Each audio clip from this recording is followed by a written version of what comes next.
சென்னையில் வரலாற்று சிறப்புமிக்க விக்டோரியா அரங்கத்தை பொதுமக்கள் பார்வையிட அனுமதி வழங்கப்பட்டிருக்கிறது.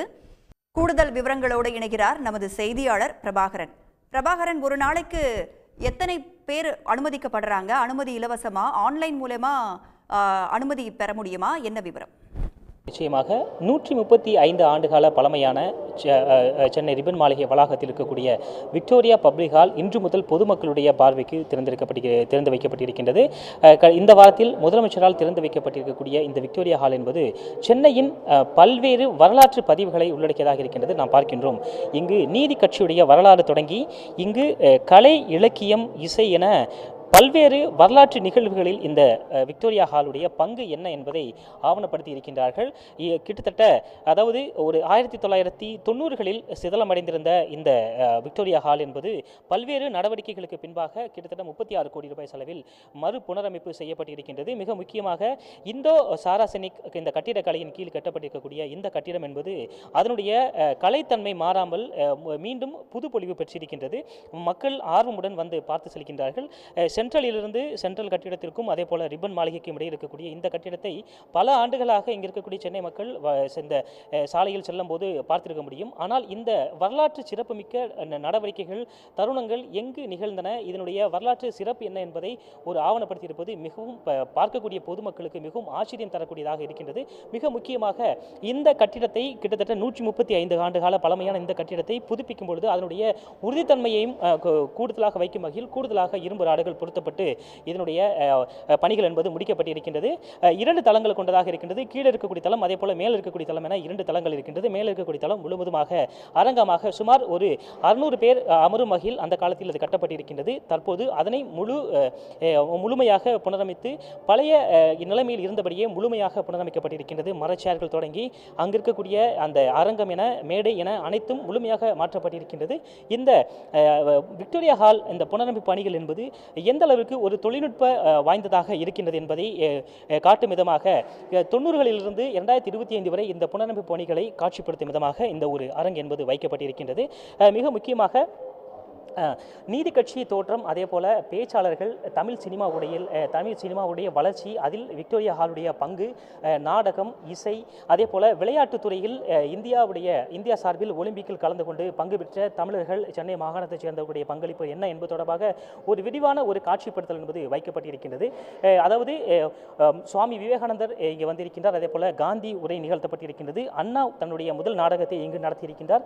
அண்ணா எம்ஜிஆர் இங்கு தான் சந்தித்திருக்கின்றார் என்று பல்வேறு வரலாற்று நிகழ்வுகளை குறிப்பிடும் விதமாக முழுமையாக வைக்கப்பட்டிருக்கின்றது. இதனை நிச்சயமாக பொதுமக்களும் மாணவர்களும் நிச்சயமாக கண்டு ரசிக்க வேண்டும், கண்டு வரலாற்றை தெரிந்து கொள்ள வேண்டும் என்பது மக்களுடைய கோரிக்கையாக இருக்கின்றது. அதே போல சென்னைக்கு புதிதாக வரக்கூடியவர்களுக்கு சென்னையில் இருக்கக்கூடிய அனுபவங்கள், அதாவது சென்ட்ரல் ரயில் நிலையம் என்பது சென்னையுடைய ஒரு மிகப்பெரிய ஒரு அடையாளமாக இருக்கின்றது. அங்கு வந்து இறங்கக்கூடியவர்கள் சென்னையில் எதிர்கொள்ளக்கூடிய ஒலிகள் என்னென்னவாக இருக்கின்றது, ஒவ்வொரு பகுதிக்கும் சிறப்பாக இருக்கக்கூடிய, அதாவது மிக முக்கியமாக காசிமேடு துறைமுகத்தில் அந்த மீன்பிடி துறைமுகம், அங்கு இருக்கக்கூடிய மீன் மார்க்கெட், அதே போல மயிலாப்பூரில் டிகிரி காஃபி என ஒவ்வொரு ஏரியாவுக்கும் இருக்கக்கூடிய சிறப்பு அம்சங்களை குறிப்பிட்டு அந்த ஒலிபெருக்கி நாடகமாக வைக்கப்பட்டிருக்கின்றது. அதே போல இந்த கட்டிடம் எப்படி கட்டப்பட்டது, அதனுடைய புனரமைப்பு பணிகள் எப்படி மேற்கொள்ளப்பட்டது என்பதை ஒரு ஏவியாக போடப்பட்டிருக்கின்றது. வரக்கூடியவர்களுக்கு பெரும் ஒரு மகிழ்ச்சியை தரக்கூடிய ஒரு நிகழ்வாக பார்க்கப்படுகின்றது. தொடர்ந்து ஒரு நாளைக்கு 6 ஸ்லாட் வீதம், அதாவது ஒரு ஸ்லாட்டிற்கு 60 பேர் வரலாம் என்று அனுமதிக்கப்பட்டிருக்கின்றார்கள்.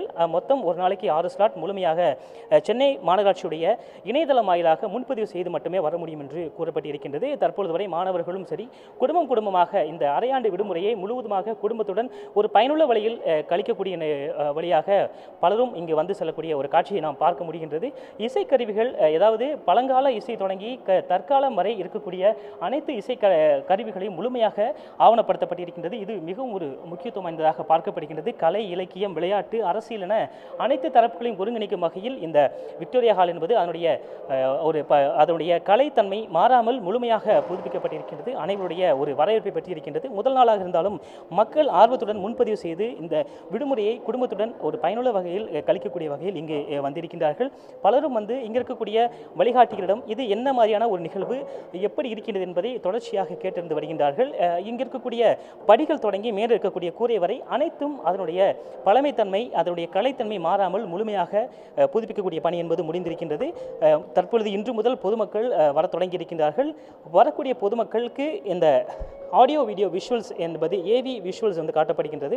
அதில் முழுமையாக இதனுடைய வரலாற்றை அவர்கள் தெரிந்து கொள்ள முடியும். அதே போல இன்று முன்பதிவு முடிந்திருக்கின்றது. நாளை தொடர்பாக மீண்டும் அறிவிப்பானது சென்னை மாநகராட்சி தரப்பிலிருந்து வெளியிடப்படும் என்று தெரிவிக்கப்பட்டிருக்கின்றது. மக்கள் மிகுந்த ஒரு ஆச்சரியத்துடன் இங்கு வந்து செல்லக்கூடிய மக்கள் இங்கு இருக்கக்கூடிய ஒரு காட்சிப்படுத்தலும் சரி, ஆவணப்படுத்தப்பட்டிருப்பது மிகவும் ஒரு பிரமிப்பாக இருப்பதாக தெரிவித்திருக்கின்றனர். பல்வேறு விஷயங்களை பகிர்ந்து கொண்டமைக்கு நன்றி பிரபாகரன். தொடர்ந்து அருங்காட்சியகத்தை பார்வையிட்ட பார்வையாளர்கள் அளித்த பேட்டியினை தற்போது பார்க்கலாம். இப்போ இருக்கிற ஜெனரேஷன்ஸ்க்கு கண்டிப்பாக இதெல்லாம் பார்க்கணும். ஏன்னா இதெல்லாம் அழியாமல் பார்க்குறப்ப நம்மளோட முன்னோர்கள் நமக்கு என்ன விட்டு போயிருக்காங்களோ அதெல்லாம் அவங்களுக்கும் தெரிஞ்சுக்கணும். இதெல்லாம் வந்து நம்ம வேறு கண்ட்ரியில் போய் பார்க்க வேண்டாம், நம்ம ஊர்லேயே இருக்குது. ஸோ இதை வந்து எல்லாரும் வந்து லைக் சின்ன குழந்தைங்களோ ஸ்கூல் பிள்ளைங்களோ யாருனாலும் இதை எஜுகேட் பண்ணி அவங்கள உள்ளே கூட்டிகிட்டு வந்து காட்டுறப்ப நம்ம தமிழ்நாடோட பெருமை வந்து எல்லா இடத்துக்கும் தெரியணும். ஸோ நம்ம தமிழ்நாட்டில் இந்த மாதிரி ஒரு மானுமெண்ட்ஸ்லாம் இருக்குது, இதெல்லாம் வந்து நம்ம ரெனோவேட் பண்ணியிருக்கிறோம் அப்படின்றதுப்ப வி ஃபைண்ட் ரொம்ப ரொம்ப ரொம்ப இதாக இருக்குது, புல்லரிச்சு போய் இருக்குது பார்க்குறப்ப. விக்டோரியா எப்போவுமே நான் சென்டர் வரும்போது நான் அடிக்கடி பார்ப்பேன் ஆக்சுவலி. நான் ஸோ எப்போ இந்த ஹாலை திறப்பாங்க வெயிட் பண்ணிட்டு இருந்தாலும் எனக்கு ஒரு ஆல்மோஸ்ட் ஒரு 10 இயர்ஸ் ஒரு ஏக்கம் விக்டோரியா பார்க்கணும் விக்டோரியா ஹாலை பார்க்கணுன்னு. ஸோ பார்த்து ரொம்ப சந்தோஷம், ரொம்ப அழகாக இருந்துச்சு. தமிழ் கவர்மெண்ட் ரொம்ப அழகாக பண்ணியிருக்காங்க ஆக்சுவலி. லைக் ஒவ்வொன்றும் பார்த்து செஞ்சுருக்காங்க ஒவ்வொரு இடமும். இது கண்டிப்பாக எல்லாருமே பார்க்க வேண்டியது ஆக்சுவலி. நாட் ஒன்லி ஸ்டூடெண்ட்ஸ், படித்தவங்க, பப்ளிக் எல்லாருமே வந்து பார்க்கணும். நம்ம சிட்டியோட ஹிஸ்ட்ரியை தெரிஞ்சால் ரொம்ப நல்லது ஆக்சுவலி. ஏன்னா ஒவ்வொன்றும் அந்த காலத்தில் எவ்வளோ செஞ்சுருக்காங்க, எவ்வளோ சாதிச்சிருக்காங்கன்றது நல்லா இருக்குது. இந்த லைக் நீதி கட்சிலாம் எனக்கு முன்னாடி கேள்விப்பட்டிருக்கேன், பட் இங்கே பார்க்கும்போது ரொம்ப நல்லா இருந்துச்சு பார்க்குறதுக்கு. ஸோ எல்லாரும் அதை பார்த்து நல்லா பயனடைன்னு ஆசைப்பட்றேன். உடனுக்குடன் செய்திகளை தெரிந்து கொள்ள சன் நியூஸ் பெல் ஐகானை கிளிக் பண்ணுங்கள்.